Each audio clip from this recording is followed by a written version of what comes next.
Alrighty, so now I want to show you how easy it is to use the Amorini Silver Nipple Soothers.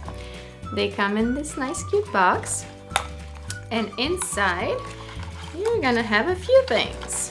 Let's see. These are directions on how to clean them. Also, this is a breast milk storage guideline. This is a magnet. And a little pouch for storage. And here's your Amorinis. So you're gonna take them out of the plastic wrapper.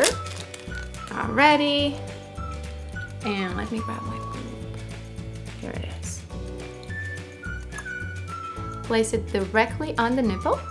And ideally you're gonna have a nursing bra or a tight shirt to hold it in place.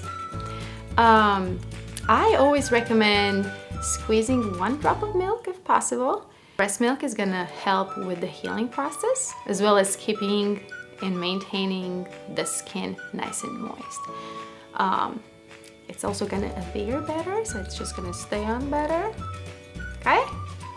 Here it is. I needed a bigger breast, but I don't have it. So that's what we have.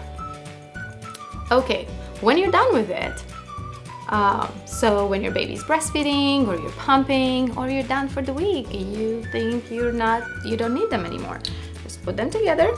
Always clean them before. Place them in this pouch so you don't lose them. And now the pouches, the most recent ones, are going to be nice and orange, bright orange. You can't misplace this.